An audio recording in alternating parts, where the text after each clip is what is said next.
Hoy vamos a meternos de lleno en un momento de crisis, pero crisis absoluta para el pueblo de Israel.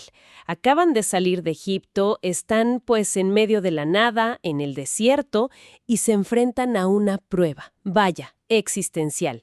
Es una historia muy densa del libro del Éxodo, capítulo 17. Y para desempacarla tenemos el texto bíblico claro, pero la clave de nuestra conversación hoy serán los comentarios de Rashi.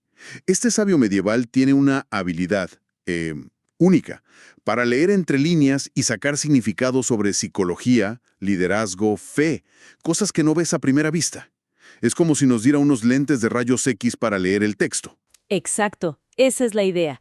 Nuestra misión es entender cómo una crisis de sed, algo tan básico y físico, se transforma de un momento a otro en una batalla militar a gran escala. Y sobre todo, ¿qué nos dice eso?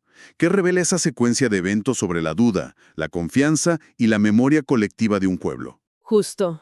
Vamos a analizar esta historia pieza por pieza. Perfecto. Muy bien. Entonces pongámonos en situación. El pueblo de Israel llega a un lugar, Refidim, y el problema es inmediato. No hay agua. Nada. Cero. Y la reacción es explosiva. El texto dice que el pueblo riñó con Moisés. Le exigen, denos agua para que bebamos. O sea, no es una petición, es una confrontación directa. Es un reclamo que suena, pues, puramente visceral, ¿no? Una necesidad de supervivencia. Si no hay agua en el desierto, simplemente no hay futuro. El pánico parece totalmente justificado. Claro, y la reacción de Moisés lo refleja perfecto. Él no responde con calma, responde con una frustración y un miedo muy palpables. Le grita a Dios y sus palabras son de pura desesperación. Dice, ¿qué hago con este pueblo? Falta poco para que me apedreen. Vemos a un líder que está completamente al límite. Y es justo aquí, en este punto, donde los comentarios de Rashi nos obligan a ver todo de otra manera. ¿Cómo? Él señala que la queja del pueblo no era solamente por la sed. Según su lectura del texto hebreo, la pregunta que se hacían era una prueba deliberada. Se preguntaban, ¿está el Eterno entre nosotros, sí o no? Ah, caray. Y esta pregunta, según Rashi, no nace de la sed, la precede. Estaban literalmente poniendo a prueba a Dios. Espera, eso cambia toda la dinámica. O sea, no es un nos vamos a morir de sed, sino un ¿de verdad tienes el poder para salvarnos? ¿Aquí? ¿En este lugar imposible? Exacto. La prueba de fe es anterior a la desesperación física. Vaya, no era solo una necesidad, era un desafío frontal a la autoridad y a la providencia divinas. Y por eso la respuesta de Dios a Moisés es tan reveladora. Le dice, pasa delante del pueblo. Sí, Rashi interpreta esto como una suave reprimenda a Moisés. sí. Es como si Dios le dijera, ¿por qué hablas mal de mis hijos? ¿Por qué los calumnias? Anda, pasa frente a ellos y ve si de verdad te van a apedrear. Eso es fascinante, pero, a ver, también es un poco desconcertante. El miedo de Moisés parece bastante justificado, ¿no? Digo, está liderando a una multitud desesperada, furiosa. ¿No es la reprimenda de Dios un poco dura, con todo y la situación? Es una excelente pregunta. Y sí, podría parecer dura, pero en el contexto del tipo de liderazgo que se le exige a Moisés, es un llamado a elevar su perspectiva. Dios le está recordando que su rol no es solo gestionar la crisis del momento, Ajá. sino mantener la fe en el potencial de su pueblo, incluso cuando ellos mismos ya la perdieron. Le pide que actúe desde la confianza, no desde el miedo a la turba. Entiendo. Es un estándar de liderazgo increíblemente alto. Bueno, entonces Dios le da a Moisés una instrucción muy específica. Tomar a algunos ancianos como testigos y usar su vara. Y el texto subraya, no, la vara con la que golpeaste el río, para golpear una roca en Joreb. De ahí saldrá agua.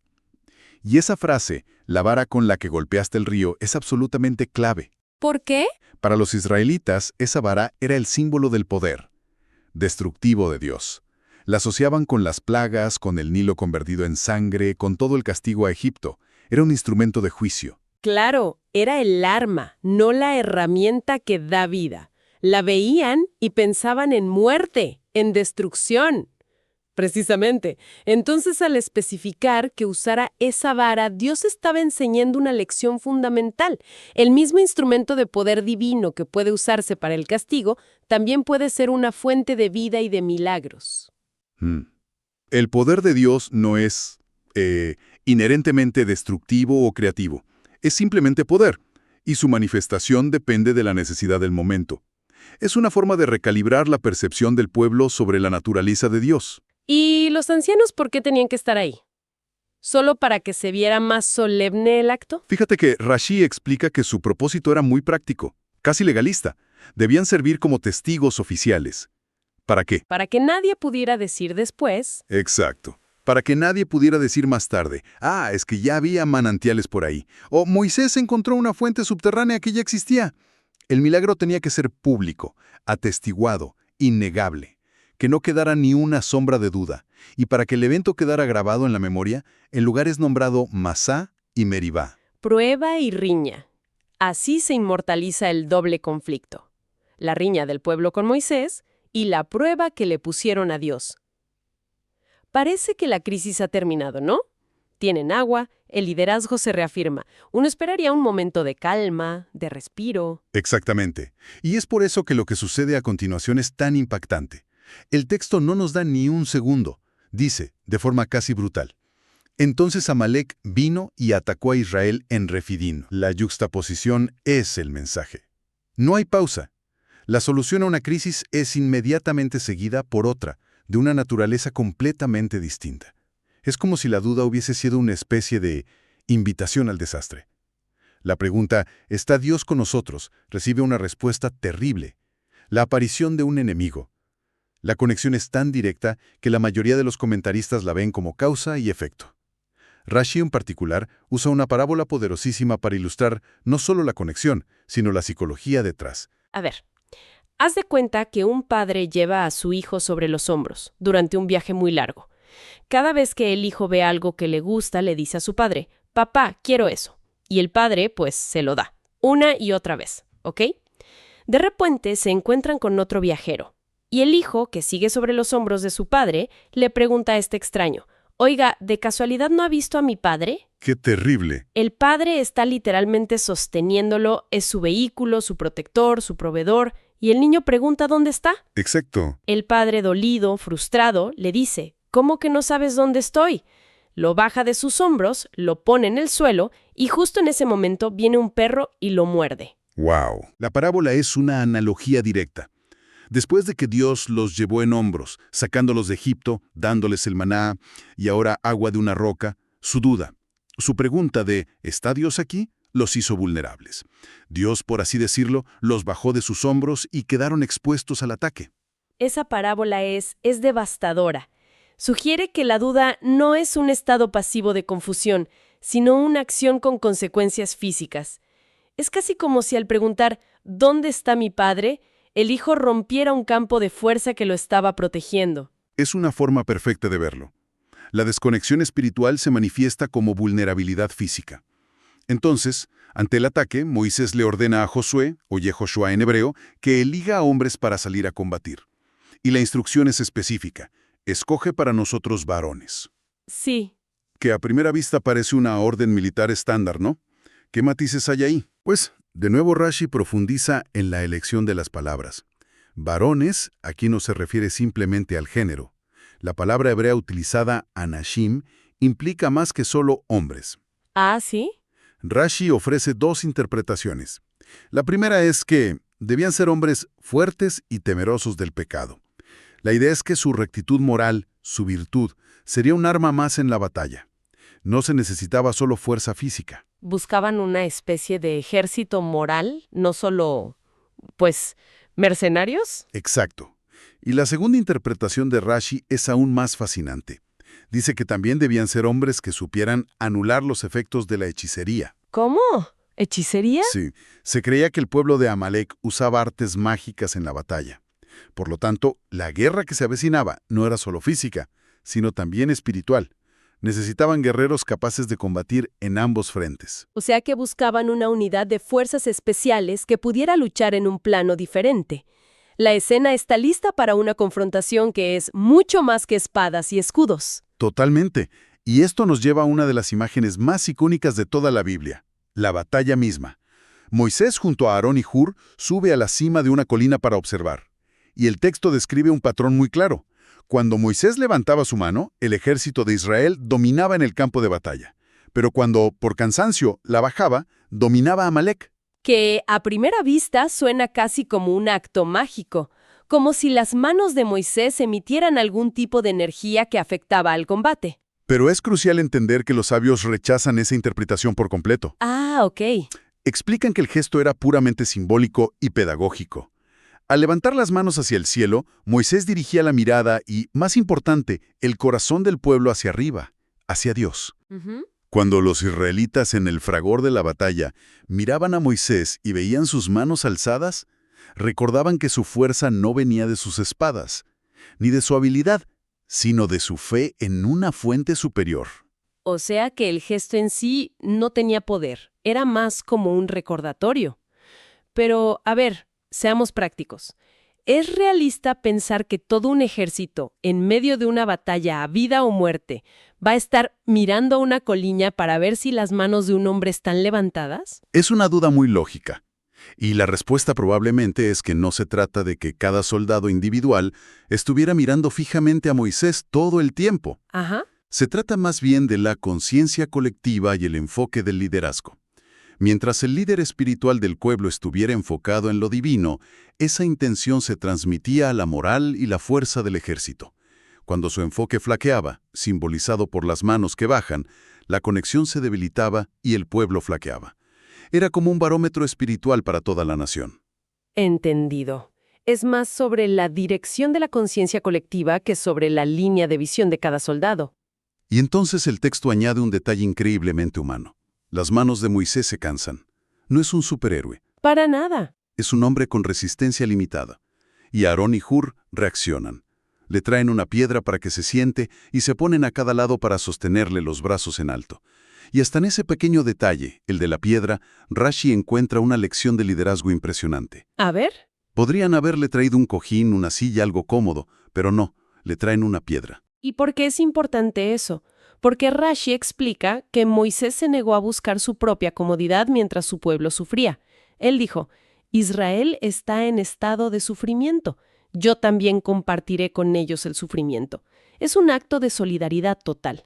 No se aísle en la comodidad mientras su equipo está en las trincheras.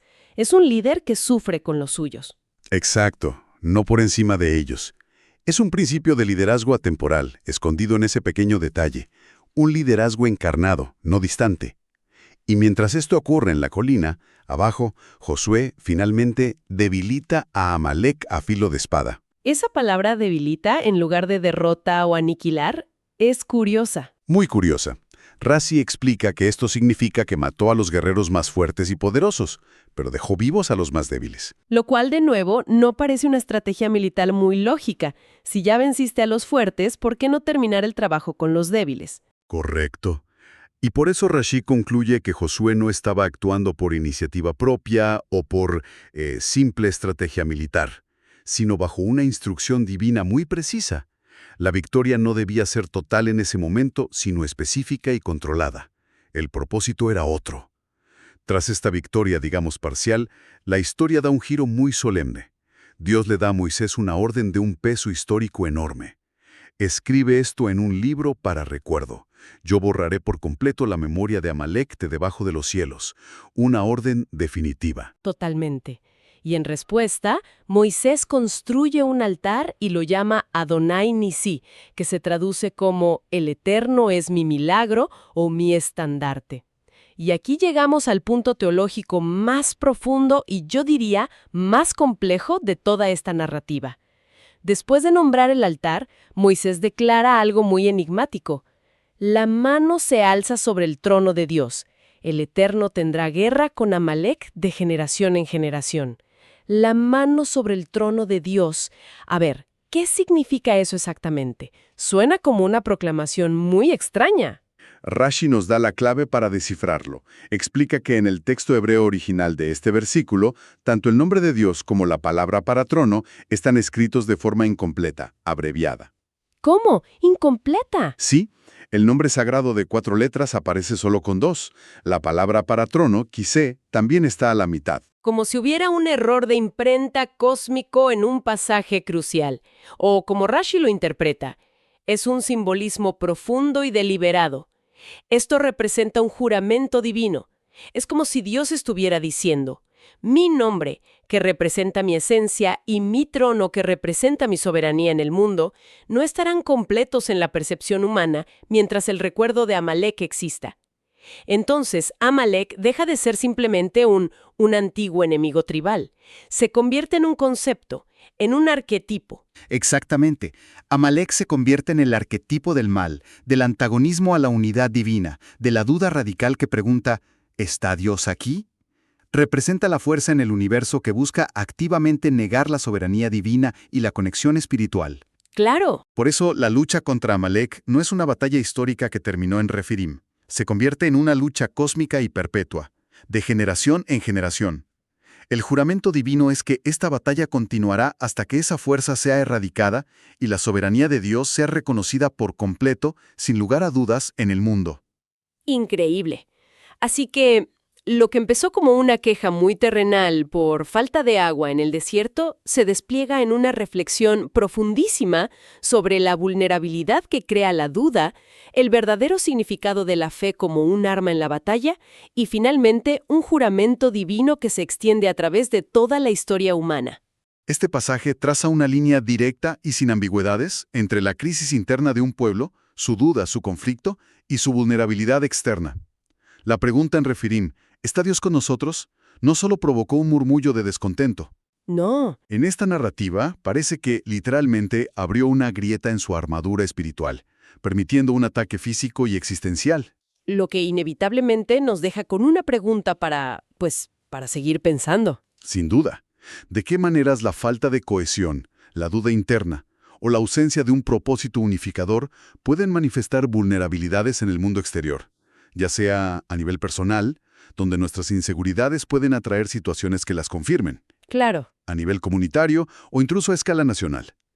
Esta historia sugiere que lo que sucede dentro de nosotros tiene un impacto directo y potente en las amenazas que enfrentamos fuera.